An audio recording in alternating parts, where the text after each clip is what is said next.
जय श्री राम। यह सब चरित कहा में गाई, आगली कथा सुने मन लाई। विश्वामित्र महामुनि ज्ञानी, बसहि विपिन सुवे आश्रम जानी। यह सब चरित्र मैंने गाकर बखान कर कहा, अब आगे की कथा मन लगाकर सुनो। ज्ञानी महामुनि विश्वामित्र जी वन में शुभ आश्रम पवित्र स्थान जानकर बसते थे। जह जप जाग जोग मुनि करहीं, अति मारीच सुबह हुई डरहीं। देखत जाग निशाचर धावहीं, करहीं उपद्रव मुनि दुख पावहीं। जहां वे मुनि जप यज्ञ और योग करते थे, परंतु मारीच और सुबाहु से बहुत डरते थे। यज्ञ देखते ही राक्षस दौड़ पड़ते थे और उपद्रव मचाते थे, जिससे मुनि बहुत दुख पाते थे। गाधी तनय मन चिंता व्यापी, हरि गुण मरहि न निश्चर पापी। तब मुनिवर मन कीन विचारा, प्रभु अवतरे हरन मही भारा।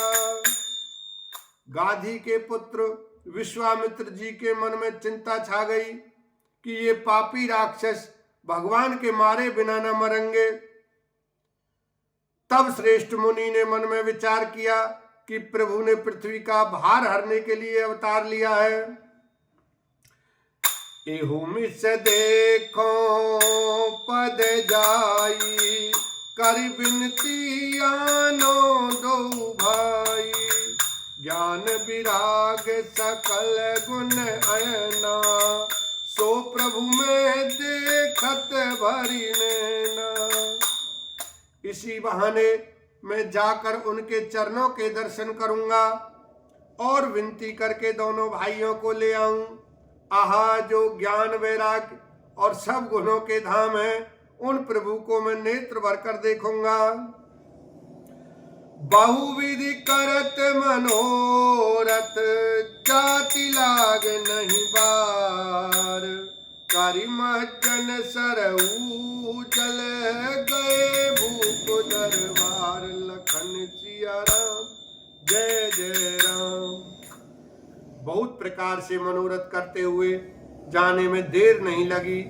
सरयू जी के जल में स्नान करके वे राजा के दरवाजे पर पहुंचे। मुनि आगमन सुना जब राजा, मिलन गए विप्र समाजा। करि दंडवत मुनि सन्मानी, निज आसन बैठारे आनी। राजा ने जब मुनि का आना सुना, तब वे ब्राह्मणों के समाज को साथ लेकर मिलने गए और दंडवत करके मुनि का सम्मान करते हुए उन्हें लाकर अपने आसन पर बैठाया। चरण पखार की अति पूजा, मौसम आज धान नहीं दूजा। विविध भांति भोजन करवावा, मुनिवर हृदय हरस अति पावा। चरणों को धोकर बहुत पूजा की और कहा, मेरे समान धन्य आज दूसरा कोई नहीं है।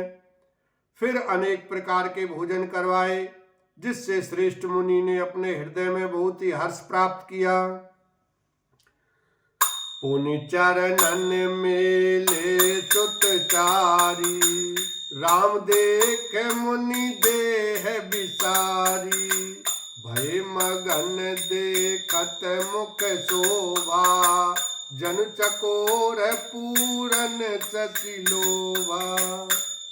फिर राजा ने चारों पुत्रों को मुनि के चरणों पर डाल दिया, उनसे प्रणाम कराया श्री रामचंद्र जी को देखकर मुनि अपनी देह की सुध भूल गए।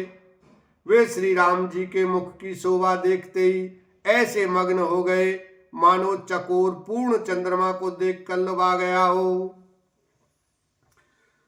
तब मन हरसि बचन कहराऊ, मुनि यश कृपा न की नहीं काऊ।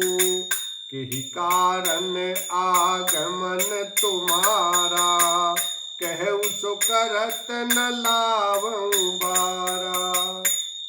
तब राजा ने मन में हर्षित होकर ये वचन कहे, हे मुनि, इस प्रकार कृपा तो आपने कभी नहीं की।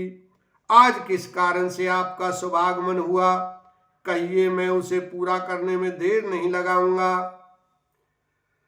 असुर समूह सतावई मोही, मैं जाचन आयऊं नृप तोई। अनुज समेत देव रघुनाथा, निश्चर बध में होव सनाथा। मुनि ने कहा, हे राजन, राक्षसों के समूह मुझे बहुत सताते हैं, इसलिए मैं तुमसे कुछ मांगने आया हूं। छोटे भाई सहित श्री रघुनाथ जी को मुझे दो।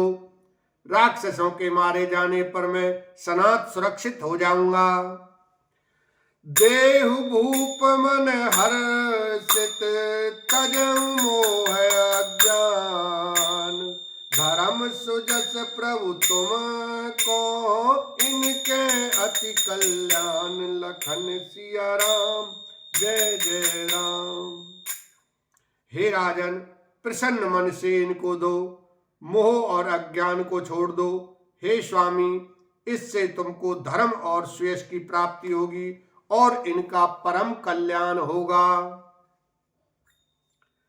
सुनि राजा अति अप्रिय बानी, हृदय कांप मुख दुति कुमलानी। चौथे पन पायऊं सुतचारी, विप्र वचन नहीं कहेऊ बिचारी। इस अत्यंत अप्रिय वाणी को सुनकर राजा का हृदय कांप उठा और उनके मुख की कांति फीकी पड़ गई। उन्होंने कहा, हे ब्राह्मण, मैंने चौथेपन में 4 पुत्र पाए हैं, आपने विचार कर बात नहीं कही। मांगेऊं भूमि धैनु धन कोसा, सर्वस देऊं आज सहरोसा। देह प्राण ते प्रिय कछु नाही, सो मुनि देऊं निमिष एक माही। हे मुनि, आप पृथ्वी, गोधन और खजाना मांग लीजिए, मैं आज बड़े हर्ष के साथ अपना सर्वस्व दे दूंगा। देह और प्राण से अधिक प्यारा कुछ भी नहीं होता, मैं उसे भी एक पल में दे दूंगा। बोलो रामचंद्र भगवान की जय, उमापति महादेव की जय।